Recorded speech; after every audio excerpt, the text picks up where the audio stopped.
Glória a Deus, amém. Graça e paz, queridos, boa noite. Amém. Que delícia estar na presença do Senhor.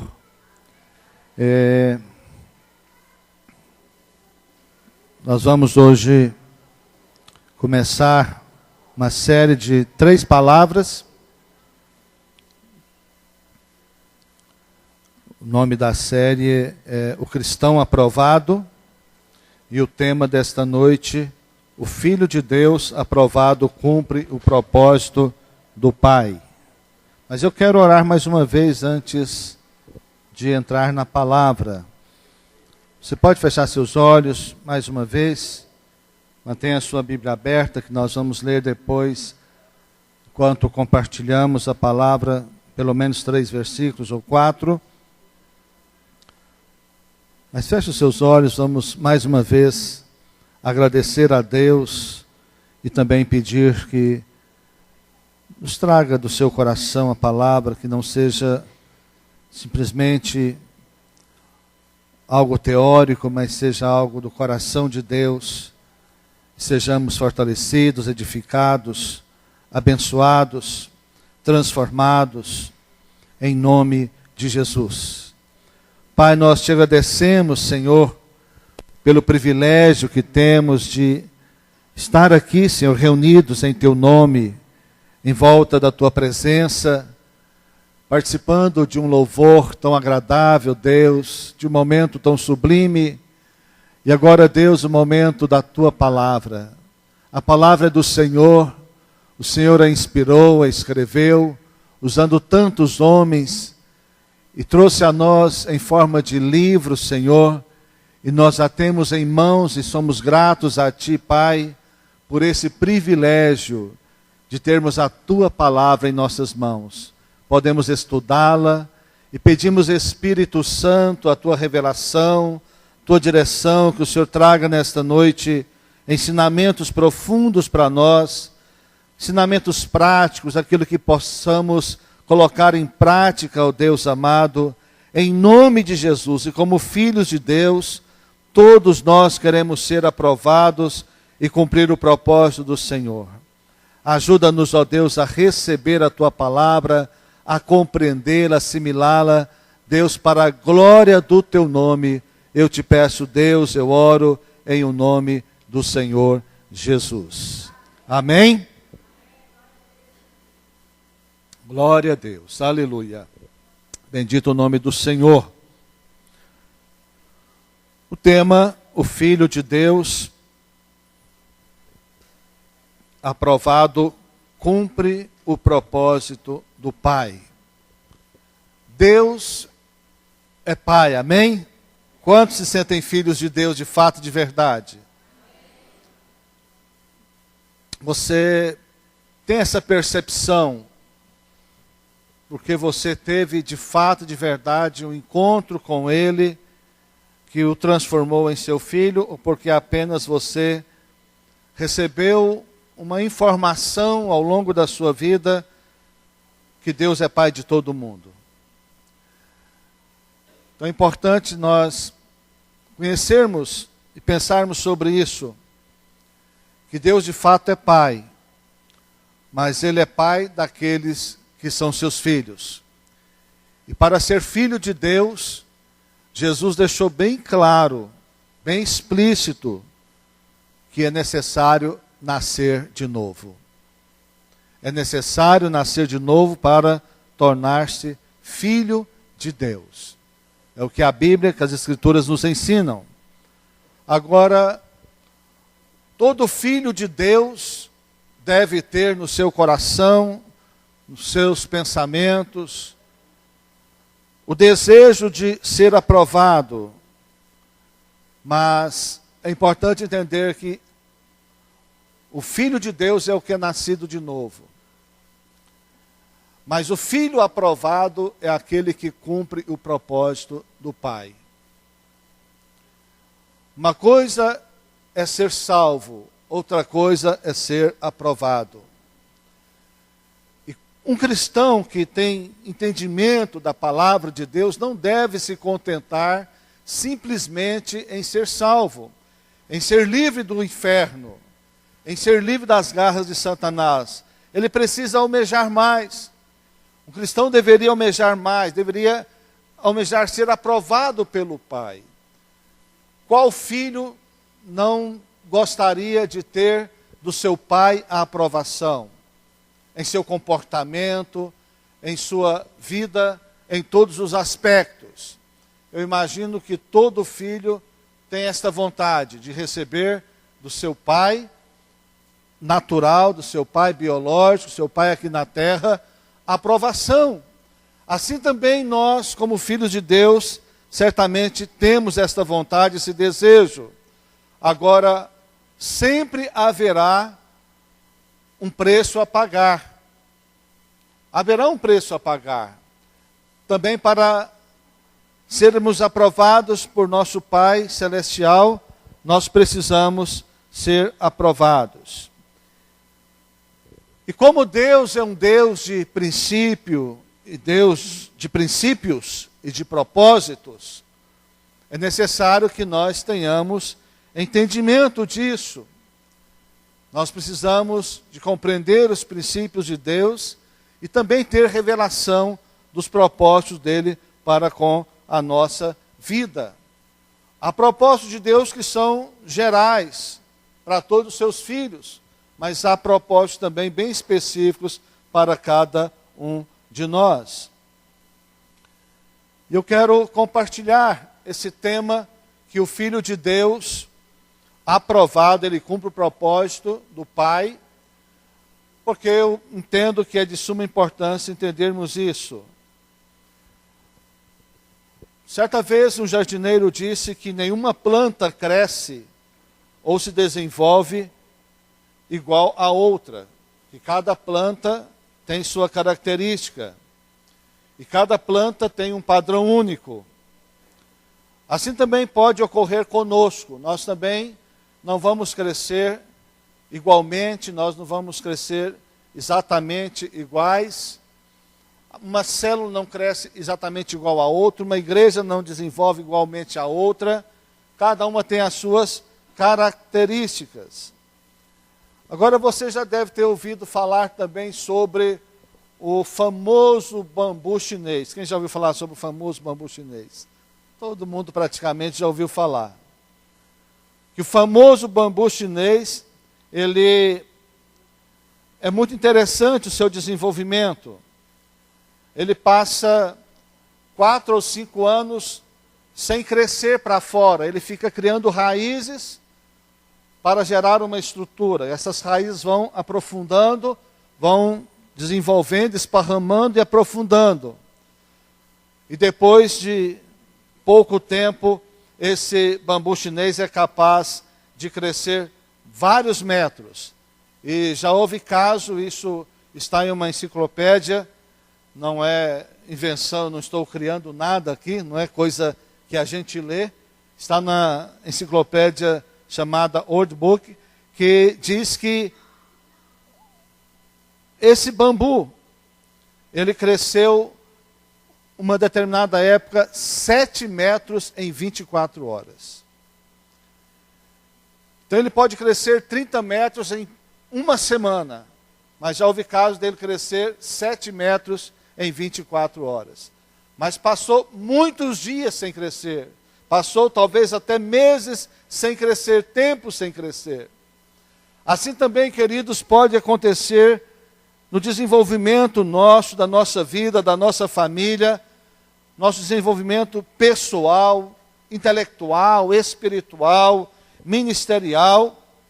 Agora, nós não devemos nos preocupar tanto com o crescimento. O principal foco não deve ser o crescimento. O principal foco nosso deve ser o propósito, o principal foco deve ser os princípios de Deus e deixar que o crescimento aconteça naturalmente. Porque o propósito de Deus, sem dúvida alguma, é construir o seu reino de sacerdotes. Desde o princípio, Deus quis construir um reino de sacerdotes. Não é uma questão lá que Pedro escreveu no Novo Testamento. Também em Êxodo, no Antigo Testamento, está escrito que o povo de Deus seria um reino de sacerdotes. Seria uma nação santa, um povo exclusivo de Deus, de propriedade exclusiva de Deus. Isso foi escrito no Antigo Testamento e repetido por Pedro depois no Novo Testamento. Então preste muita atenção nisso. O plano, o desejo de Deus é que a sua igreja seja um reino de sacerdotes. Ou seja, que o seu povo seja um povo com ministério sacerdotal. Quando a gente pensa em sacerdote, logo vem na nossa mente aquela figura clerical, não é? Vem a figura de um sacerdote tradicional, com vestimentas tradicionais, com todo aparato religioso. Não é isso que a Bíblia fala, não é disso que eu também estou falando. Mas estamos falando de pessoas que foram salvas, lavadas pelo sangue do Cordeiro e que receberam a revelação do que é o propósito de Deus e passa agora a ter uma vida comprometida com o Senhor. Não aquela figura clerical, não é isso. Não estou falando de uma figura religiosa, mas estou falando de uma figura bíblica, de alguém que cumpre princípios e propósitos de Deus na sua vida e procura fazê-lo na sua casa, na sua família. Para isso, eu quero compartilhar com os irmãos 3 tipos de pessoas que a Bíblia afirma que Deus está sempre à procura. Deus está à procura de 3 tipos de pessoas. Isso é fundamental nós entendermos nesta noite. O primeiro tipo de pessoa que Deus procura está em Ezequiel, capítulo 22, versículo 30. Sabe qual tipo que é? Diga, intercessores. Quando nós falamos esta palavra intercessores, também vem à nossa mente pessoas que participam de um grupo de oração oficialmente na igreja. Também não estou falando disso.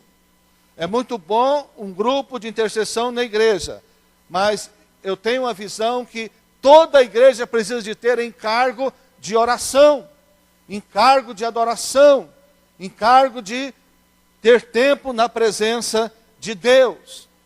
Não estou falando de um grupo oficial. Ezequiel 22, 30 está escrito o seguinte: e busquei dentre eles um homem que estivesse tapando o muro, ou a brecha, e estivesse na brecha, perante mim, por esta terra, para que eu não a destruísse, porém a ninguém achei. Jerusalém, nessa época, era uma cidade toda cercada de muros. Ainda tem a cidade antiga cercada de muros, mas não é mais toda a cidade cercada de muros, porque a cidade hoje é muito grande, é uma metrópole, então já não é toda cercada de muros. Mas ela era, na antiguidade, cercada de muros. E o inimigo, sempre que podia encontrar uma brecha para entrar, para saquear a cidade, e um dos detalhes também naquela época era de entrar para roubar a colheita do povo de Israel. Os inimigos faziam isso. E Deus usa tudo isso, esta realidade natural, física, para falar de uma realidade espiritual. A Bíblia é cheia de figuras, Jesus usou muita figura para nos dar o entendimento da realidade espiritual. Estar na brecha, queridos, não é outra coisa senão estar de prontidão, de estar atento, de orar, de clamar, de vigiar, de cuidar, de proteger. Não é uma questão simplesmente de fazer orações, mas é alguém estar ligado, atento, em vigilância, todo o tempo em relação ao propósito e à vontade de Deus. A Bíblia nos ensina que devemos orar sempre. O apóstolo Paulo em Tessalonicenses diz que devemos orar sem cessar. Devemos orar por todos. Pedro fala que nós devemos orar pelas autoridades constituídas. A Bíblia toda diz que nós devemos orar uns pelos outros, que devemos levantar mãos santas e orar em todos os lugares. Mas orar é fundamental. Mas estar na brecha é orar também, mas também é estar em vigilância. É estar como atalaia, em um ponto estratégico de cuidado. Então é necessário que nós temos esse entendimento da vida sacerdotal daqueles que fazem parte do reino sacerdotal. Então, primeiro tipo de pessoa que Deus procura é alguém que se coloca na brecha. Coloquei aqui como intercessor, mas podíamos colocar como alguém que se posiciona na brecha. Havia também naquele tempo os rebanhos de ovelhas e os pastores que cuidavam dos animais. Chegavam à tarde, eles conduziam as ovelhas para um lugar cercado de muro chamado redil.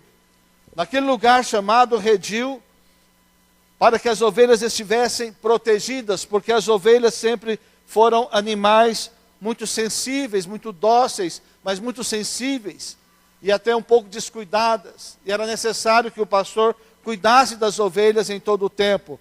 Mas à noite era mais complicado. Então, à noite colocava para dentro do redil, e o redil fechado de muro sobre o redil. Como hoje nós temos cerca elétrica, né? Essas coisas, não sei como que chama, esse enrolado assim, parece mais um arame farpado. Tem um nome, mas eu esqueci o nome correto. Cadê o Tiago crente? Está aí não? Como que chama? Concertina? Eu ouvi falar outro nome, mas tudo bem, está certo. Então, tem isso, né, nos muros modernos. Mas tinha uma coisa, havia uma porta, que para as ovelhas entrarem à noite e saírem de manhã, é claro que tinha que ter uma porta. Essa porta é como uma brecha. Então o que acontecia? O pastor tinha que ficar ali, vigiando aquela brecha, aquela porta, para que os predadores não viessem e destruíssem o seu rebanho, as suas ovelhas. Então, queridos, é necessário entendermos isso. Deus sempre procurou pessoas que se colocassem na brecha, que se colocassem no lugar oportuno, se colocassem de maneira estratégica na sua casa, na sua família, não é, na sua célula, na sua igreja, na sua vida pessoal. É necessário que tenha isso. Se coloque na brecha, porque é necessário proteger. Todos nós precisamos de proteção, mas todos nós também devemos ser protetores. Amém, queridos? Por isso a Bíblia nos chama de corpo. A Bíblia chama a igreja de corpo, porque todos os membros devem funcionar e todos os membros devem contribuir para o bem do corpo de Cristo Jesus. Então, o primeiro tipo de pessoas que Deus procura são os intercessores ou aqueles que se colocam na brecha. O segundo tipo de pessoas são os adoradores. Os adoradores. Está escrito, não é verdade? João 4:23, Jesus disse: mas a hora vem, e agora é, em que os verdadeiros adoradores o adorarão o Pai em espírito e em verdade, porque o Pai procura a tais assim que o adorem. Este versículo é super conhecido por nós, que o Pai procura adoradores que o adorem em espírito e em verdade. Queridos, a escassez de oração, a escassez de intercessão, a escassez de pessoas que oram e que ficam na brecha, vigiando e cuidando do corpo de Cristo, pode ser um problema, pode ser um fracasso para a igreja, para a célula, não é? Para a família. Se numa casa não tem ninguém que faça isso, se numa célula não tem ninguém que faz isso, se na igreja não tem ninguém que faz isso, claro que vai trazer problemas, vai gerar problemas. Mas preste muita atenção numa outra coisa. mas falta pessoas que orem, mas a terra que falta adoradores causa um outro problema. Entristece os céus. Entristece os céus. Porque não há nada mais que alegre o coração de Deus do que os seus filhos adoradores. Agora, entender essa expressão, adorar em espírito e em verdade, pode ter interpretações e conceitos distintos, e pode ser até que, às vezes, alguém não tenha compreendido ainda. Mas é bom nós entendermos o contexto que Jesus estava ali vivendo naquele momento. Jesus estava viajando com seus discípulos, chega em um poço para tomar água, os discípulos vão comprar alimentos na cidade, e Jesus procura então conversar com uma pessoa, era uma mulher samaritana que estava ali tirando água. E quem conhece a história, quem conhece a conversa de Jesus ali, sabe bastante do que eu estou falando. Mas, sem dúvida, é importante entendermos o contexto desta mulher ser samaritana. E essa mulher fazer a pergunta que fez. Ela disse assim, quando ela reconheceu que Jesus era profeta, ela quis tirar uma dúvida. Certamente havia um questionamento na sua mente, no seu coração, porque ela ouvia duas posições diferentes. Uns diziam para ela que o lugar de adorar, lugar verdadeiro de adoração, era em Samaria. Era no monte em Samaria, na terra dela. Mas ela também ouvia dizer que o lugar mais correto de adoração era Jerusalém. Porque lá havia o templo de Salomão, ali estavam os sacerdotes, os levitas, a arca da aliança e tudo isso. E agora, ela não estava dentro do contexto judio, porque ela era samaritana, e os judeus e samaritanos não se davam bem. Por quê? Porque um dia houve uma separação. E eu vou tentar explicar para vocês. Houve um tempo na história de Israel que houve uma divisão.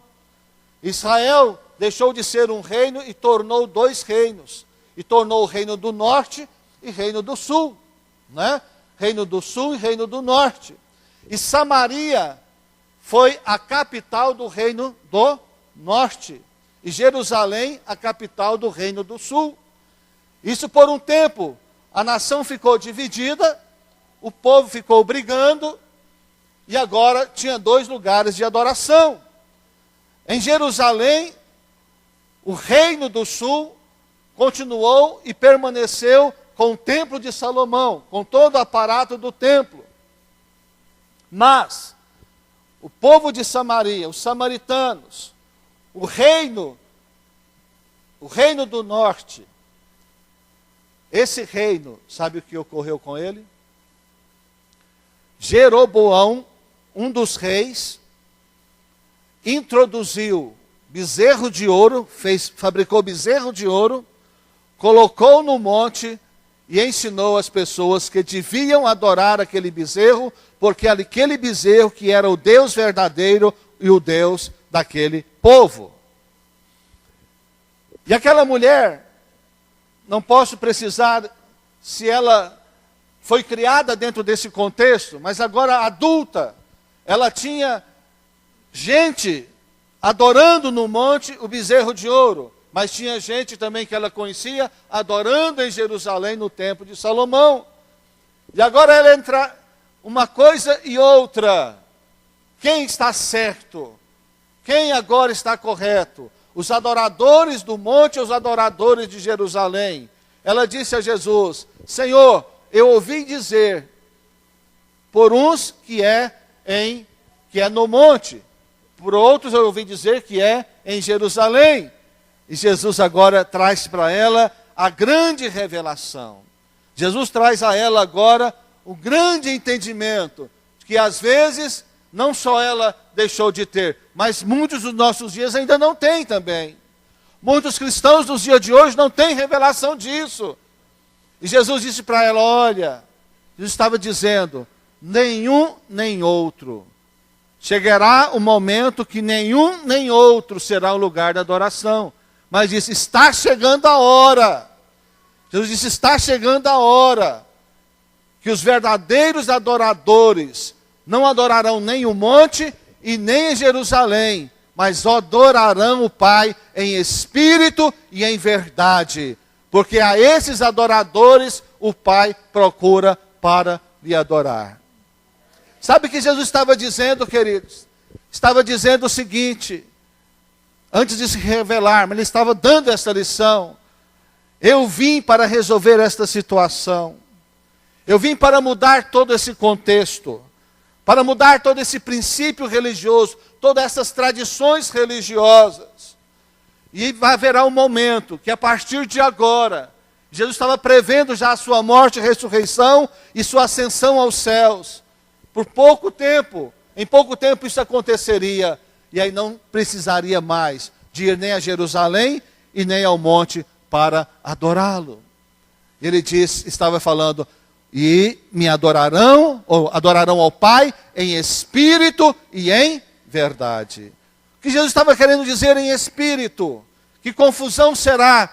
Muitas vezes nós achamos que adorar em espírito é quando nós temos um momento de muita emoção. Queridos, emoção é importante. Deus nos fez seres emotivos. E ter emoção, chorar, rir, é coisa de Deus para nós. Mas o fato de estarmos emocionados em um momento qualquer não significa ou determina que estamos fazendo em espírito e em verdade. Fazer em espírito e em verdade é muito mais do que isso. Fazer uma adoração em espírito significa que não precisamos de nenhum objeto, que não precisamos de nenhum lugar físico, que não precisamos de nenhuma representação de Deus para nós adorarmos. Nada. Absolutamente nada. Isso é adorar em espírito. E o que é adorar em verdade? Adorar em verdade é adorar com a revelação de que Jesus veio e ele disse, eu sou o caminho, a verdade e a vida. A verdade é uma pessoa, a verdade não é um conceito, a verdade não é um entendimento, a verdade é a pessoa de Jesus Cristo. Sabe, meus irmãos, é muito importante nós termos um lugar como este para reunirmos, para estarmos juntos.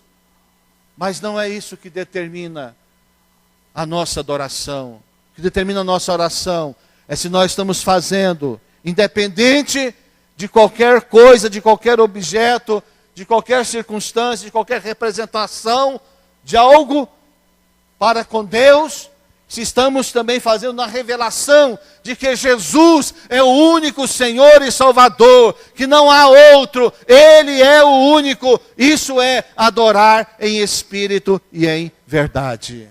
Amém? Glória a Deus, isso é maravilhoso. Essa palavra espírito, que Jesus disse, está com a letra E minúscula. Alguém pode pensar, está falando do espírito humano, mas também não está falando do espírito humano.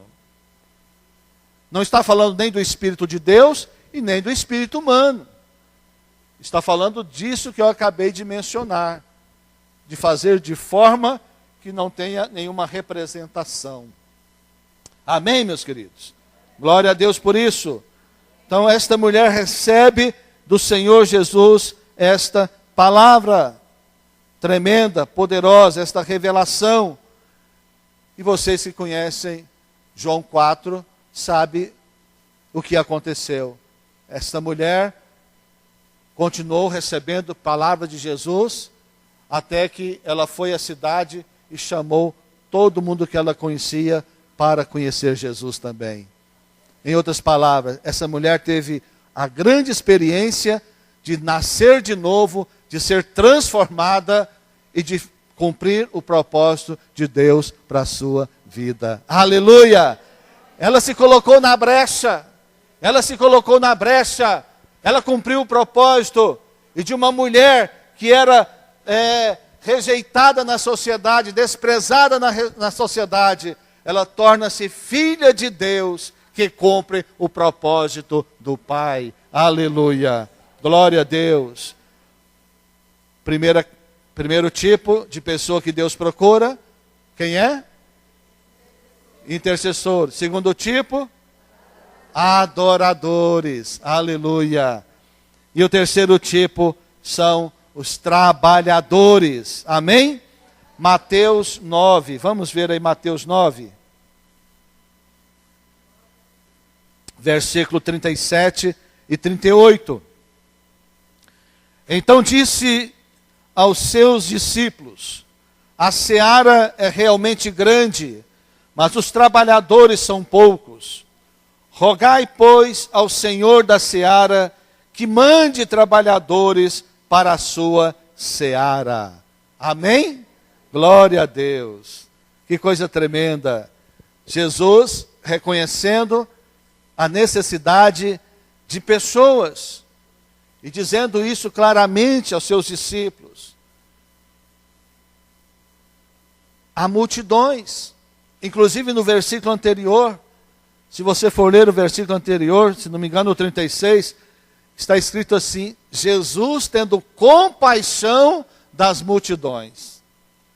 Jesus teve compaixão das multidões. O que nos leva a trabalhar, uma das coisas que mais nos motiva a trabalhar na seara do Senhor, deve ser a compaixão pelas multidões que estão sofrendo. Mesmo dentro da igreja, que precisa de intercessores, de alguém na brecha, que precisa de trabalhadores, que precisa de alguém para ajudar. Seu líder de célula precisa de você. A sua célula precisa de você. A igreja, como corpo de Cristo, precisa de você. Porque você é um membro do corpo importante. E todo membro é importante. E Jesus então fala para orar. Fala para orar. Por que Jesus manda orar? Por que Jesus manda orar? As pessoas já não estavam andando com Jesus. Jesus estava falando aqui para um grupo pequeno. Mas multidões andavam atrás de Jesus. Mas multidões sem revelação. Multidões sem experiência. Multidão que estava carente. Era como crianças que não sabiam onde ir, que precisavam ser conduzidas, cuidadas, protegidas. E mesmo aquelas pessoas que andavam com Jesus, era necessário que orasse para que delas pudessem sair trabalhadores. Como vamos ter mais trabalhadores? Sempre vamos gerar em oração. O princípio é esse, a primeira coisa é gerar em oração. É gerar em oração. Eu sei que às vezes, até não temos muito esse hábito mais, mas já tivemos, né? De algum segmento da igreja precisar de gente para trabalhar, e vem aqui à frente e pergunta: quem quer participar desse trabalho? Por exemplo, a Rose, né? Ministério Infantil, estamos precisando de professores, quem quer? Vem 40 de uma vez. Só que fica 5. Misericórdia, amém? Sabe por quê? É porque não foi gerado em oração. Mas tem mudado, graças a Deus, amém? Então a gente já quase não faz isso mais aqui na frente. Porque a princípio vem muita gente. Mas não foi gerado em oração. Significa que não são trabalhadores que foram gerados pelo poder de Deus. Não foram chamados por Deus, não foram convencidos por Deus. E na primeira dificuldade, desanima. Na primeira dificuldade, para.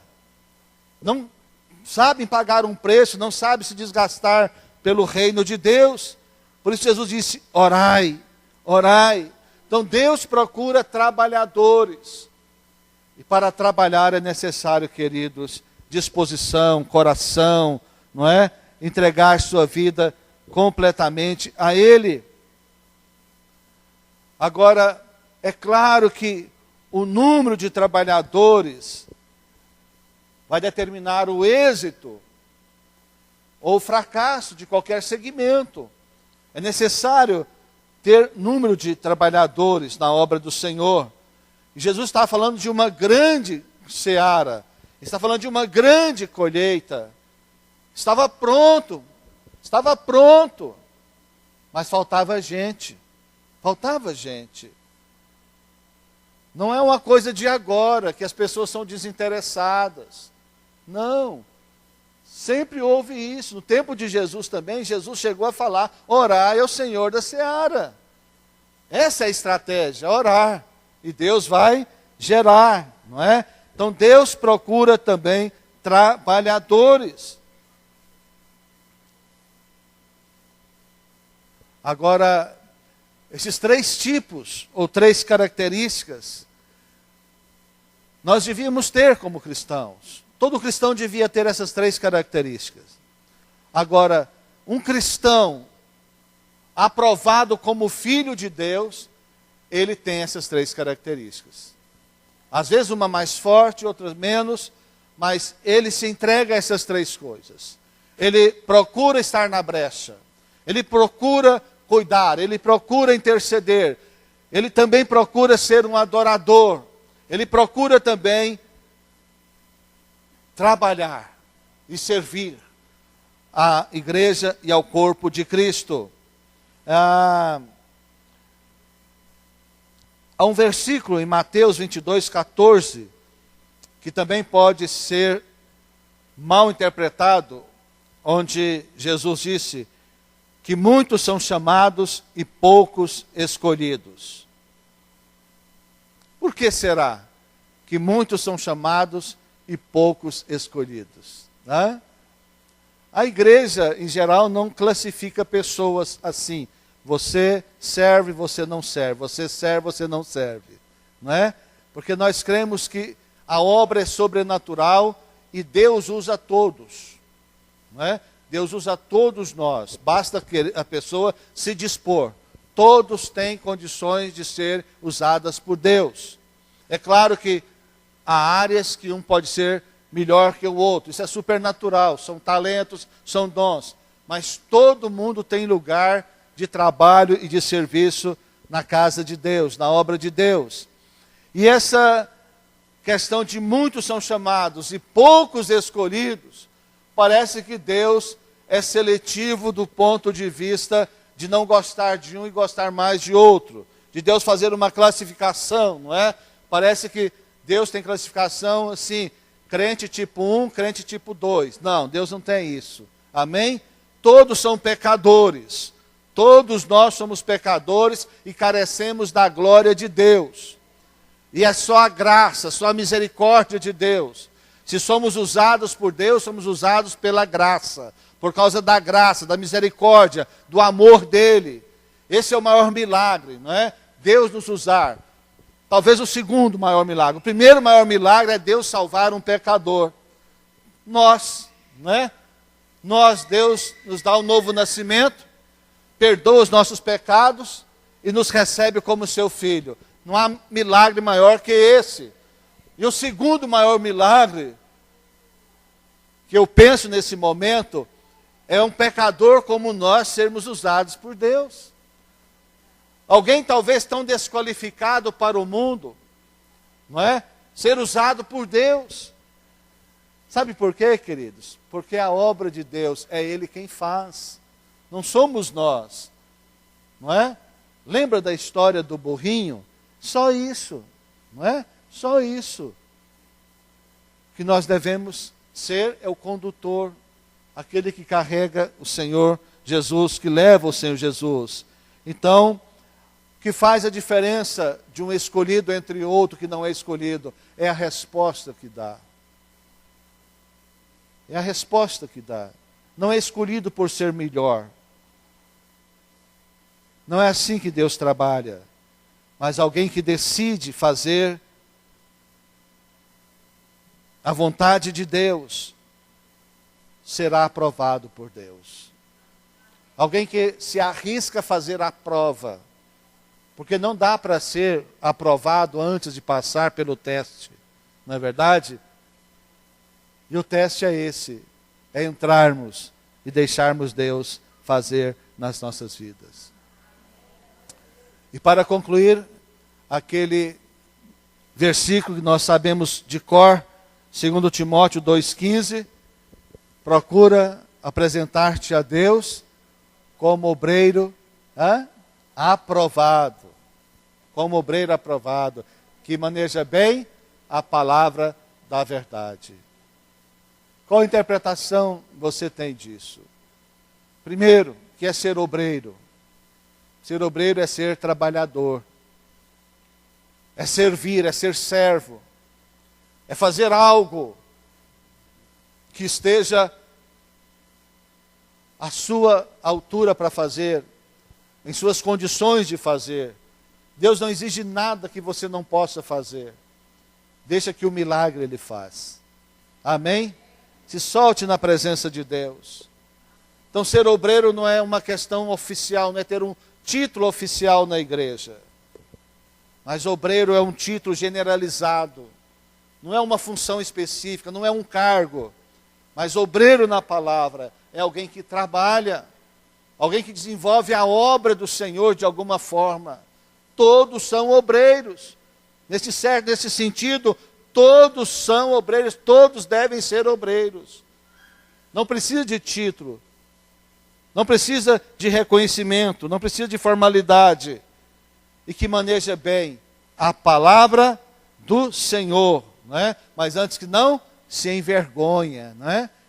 Não se envergonhe de ser esse obreiro, sabe, de servir ao Senhor, que maneja bem a palavra da verdade.